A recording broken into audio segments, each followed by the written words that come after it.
ఏ నోట విన్నా అంతా సమ్మక్క సారక్క జాతర గురించే చర్చ సాగుతోంది. జాతరకు ఎప్పుడు వెళ్దాం, ఎలా వెళ్దాం అంటూ రకరకాలుగా ప్రజలు మేడారం జాతర గురించి మాట్లాడుకుంటున్నారు. తెలంగాణ రాష్ట్రంలోని ములుగు జిల్లాలో జరిగే మేడారం జాతర పేరు వినగానే అందరి మనసుల్లో ఓ ప్రత్యేకమైన భావం ఉప్పొంగుతుందని చెప్పచ్చు. ప్రపంచ వ్యాప్తంగా గిరిజన సంస్కృతికి ప్రతీకగా నిలిచిన ఈ మహా ఉత్సవం రెండేళ్లకోసారి జరుగుతుంది. కోట్ల మంది భక్తులు హాజరయ్యే సమ్మక్క సారక్క జాతరను ప్రపంచంలోనే అతి పెద్ద గిరిజన పండుగగా గుర్తించారు. ఇక భారతదేశంలోని కుంభమేళా తరువాత అత్యధిక సంఖ్యలో భక్తులు హాజరయ్యే ఉత్సవంగా దీనికి ఒక ప్రత్యేక స్థానం ఉందని చెప్పచ్చు. గిరిజనుల ఆరాధ్య దైవమైన సమ్మక్క సారలమ్మలను దర్శించుకునేందుకు తెలుగు రాష్ట్రాల నుంచే కాకుండా దేశంలోని అనేక రాష్ట్రాల నుంచి ఈ జాతరకు తరలివస్తారు. తెలంగాణ రాష్ట్రం ఏర్పడ్డాక 2014లో మేడారం జాతరను ప్రభుత్వం రాష్ట్ర పండుగగా గుర్తించింది. 4 రోజుల పాటు జరిగే ఈ ఉత్సవానికి నెల రోజుల ముందే మేడారం ప్రాంతమంతా భక్తులతో నిండిపోతుంది. 2026వ సంవత్సరంలో జనవరి 28 నుంచి 31 వరకు ఈ జాతర జరగనుండగా రాష్ట్ర ప్రభుత్వం పటిష్టమైన ఏర్పాట్లు కూడా చేసింది. ఈ నేపథ్యంలో సమ్మక్క సారలక్కల కథ ఏమిటి? ఈ జాతర ఎలా మొదలైంది? జంపన్న వాగు ప్రాముఖ్యం ఏమిటి? ఎందుకు జరుపుకుంటారనే విషయం చాలా మందికి తెలియకపోవచ్చు. అలాంటి వారి కోసం పొలిటికో స్పెషల్ స్టోరీ పేరుతో మీ ముందుకు వచ్చింది.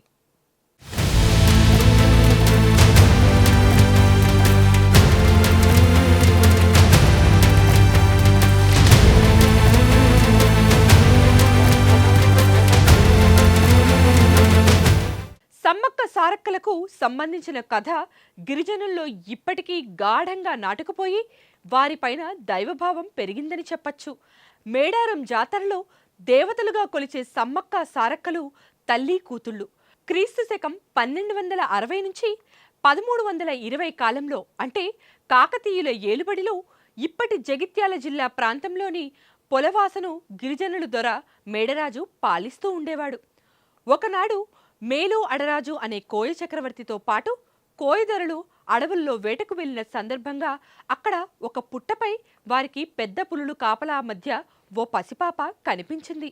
ఆ చిన్నారికి ఎటువంటి హాని కలగకుండా అడవి జంతువులు కాపాడుతున్నట్లు భావించిన మేడరాజు ఆ చిన్నారికి సమ్మక్క అని పేరు పెట్టి పెంచి పెద్ద చేశాడు. అయితే సమ్మక్క తమ ప్రాంతంలోకి వచ్చిన తర్వాత తమకు కష్టాలన్నీ తగ్గాయని గిరిజనులు నమ్మేవారని తెలుస్తుంది. వ్యాధులు తగ్గడంతో పాటు కరువు కాటకాలు దూరమయ్యాయని నాటి ప్రజలు విశ్వసించారు.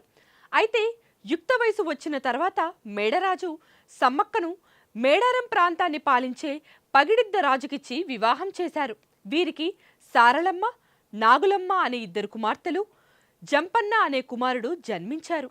ఈ కుటుంబం గిరిజనుల కోసం తమ ప్రాణాలను కోల్పోయిందని అక్కడి ప్రజలు గట్టిగా విశ్వసిస్తారు. సామ్రాజ్యం విస్తరణ భాగంగా మేడరాజు పాలించే ప్రాంతంపై కాకతీయులు దండెత్తారు. దీంతో మేడరాజు తన కుమార్తె సమ్మక్క ఉండే మేడారంలో ఆశ్రయం కోరగా పగిడిద్దరాజు అనుమతించాడు. మేడారాన్ని పాలిస్తున్న పగిడిద్దరాజు కాకతీయుల సామంతుడు. ఆ రోజుల్లో కరువు కాటకాల కారణంగా కొన్నేళ్ల పాటు ప్రజలు శిస్తు కట్టలేదు. దీంతో పాటు తమ సామంతునిగా ఉంటూ శిస్తు కట్టకపోవడం, మామ మేడరాజుకు ఆశ్రయం కల్పించడం, కోయ గిరిజనుల్లో విప్లవ భావాలు నూరిపోసి రాజ్యాధికారాన్ని ధిక్కరిస్తున్నాడనే ఆరోపణలతో కాకతీయ సామ్రాజ్యాధినేత ప్రతాపరుద్రుడు పగిడిద్దరాజుపై యుద్ధాన్ని ప్రకటించాడు. ఇది గమనించిన గిరిజనులు కాకతీయులపై తిరగబడేందుకు సిద్ధమవ్వగా మాఘ శుద్ధ పౌర్ణమి రోజున మేడారంపై కాకతీయ సైన్యం దాడి చేసింది. పెద్ద సంఖ్యలో సైన్యం, గుర్రాలు, ఏనుగులతో వచ్చిన దళాలను ఎదుర్కొనే శక్తి తమకు లేదని తెలిసినా తమ భూమి కోసం, గౌరవం కోసం పగిడిద్దరోజు సమ్మక్క సారక్కతో పాటు గిరిజనులంతా యుద్ధానికి సిద్ధమయ్యారు. తమకు ఉన్న బాణాలు, సాధారణ ఆయుధాలతోనే వారు ధైర్యంగా కాకతీయులతో పోరాడారు. ఇప్పటి ములుగు జిల్లా లక్నవరం సరస్సు వద్ద గిరిజనులకు కాకతీయ సేనలకు మధ్య భీకర యుద్ధం జరిగింది. ఈ యుద్ధంలో సాంప్రదాయ ఆయుధాలతో పగిడిద్దరాజు, సారలమ్మ, నాగులమ్మ, జంపన్న, గోవిందరాజులు వీరోచితంగా పోరాటం చేశారు. అయితే కాకతీయ సేనల ధాటికి తట్టుకోలేక మేడరాజు పగిడిద్దరాజు, సారలమ్మ, నాగులమ్మ, గోవిందరాజులు యుద్ధంలోనే వీరమరణం పొందారు. వారి మరణ వార్త విన్న జంపన్న అవమానాన్ని తట్టుకోలేక అక్కడే ఉన్న సంపెంగ వాగులో దూకి ఆత్మహత్య చేసుకున్నాడు. అప్పటి నుంచి సంపెంగ వాగును గిరిజనులు జంపన్న వాగుగా పిలుస్తున్నారని చరిత్రకారులు చెబుతారు. ఈ సంఘటనలు గిరిజనుల చరిత్రలో చెరగని ముద్రగా మిగిలిపోయాయని చెప్పచ్చు. తన కుటుంబం మరణించిందన్న వార్త విన్న సమ్మక్క వెనుకడుగు వేయకుండా యుద్ధ రంగానికి వచ్చి కాకతీయ సైనికులతో వీరోచితంగా పోరాటం సాగిస్తుంది. ఆమె వీరత్వం చూసి కాకతీయ రాజు అయిన ప్రతాపరుద్రుడు ఆశ్చర్యపోతాడు. కానీ ఓ కాకతీయ సైనికుడు దొంగచాటుగా సమ్మక్కను బల్లెంతో వెన్నుపోటు పొడిచిన సమ్మక్క మాత్రం తీవ్ర గాయాలతో తన చివరి శ్వాస వరకు శత్రువులను ఎదుర్కొంది. తీవ్ర రక్తస్రావంతో ఆమె అడవిలోని చిలుకలగుట్ట ప్రాంతానికి చేరుకొని ఓ పుట్ట వద్ద అదృశ్యమైందని గిరిజనులు బాగా నమ్ముతుంటారు. సమ్మక్క అదృశ్యమైన స్థలంలో కుంకుమ భరిణ రూపంలో ఆమె శక్తి నిలిచిపోయిందని భావిస్తారు. దీంతో పాటు సమ్మక్క అదృశ్యమైన తరువాత గిరిజనులకు 2 ఏళ్లకోసారి ఈ ప్రాంతంలో ఉత్సవం నిర్వహిస్తే తమ కోరికలు నెరవేరుతాయని ఆకాశవాణి వినిపించిందంట. ఈ విషయం తెలిసిన కాకతీయ రాజు ప్రతాపరుద్రుడు తన తప్పును తెలుసుకుని సమ్మక్క భక్తుడిగా మారాడని గిరిజనులు మరియు చరిత్రకారులు చెబుతారు. ఇదే కాకుండా ఆయన గిరిజనులు కట్టాల్సిన కప్పాన్ని రద్దు చేసి మేడారంలో గద్దెల నిర్మాణం చేయాలని కాకతీయ సైన్యాన్ని ఆదేశించాడు. కుంకుమ బరిణనే సమ్మక్కగా భావించి అప్పటి నుంచి 2 ఏళ్లకొకసారి మాఘ శుద్ధ పౌర్ణమి రోజున సమ్మక్క మరియు సారలమ్మ జాతరను 4 రోజుల పాటు భక్తి శ్రద్ధలతో జరుపుకునే సాంప్రదాయం ఏర్పడిందని ప్రచారంలో ఉంది. ప్రతి 2 సంవత్సరాల్లో 4 రోజుల పాటు జరిగే ఈ జాతరకు ప్రత్యేకమైన సాంప్రదాయాలు ఉన్నాయి. మేడారం మహాజాతరలో మొదటి రోజు సారలమ్మను పూజారులు మేడారం గద్దెల వద్దకు తీసుకువస్తారు.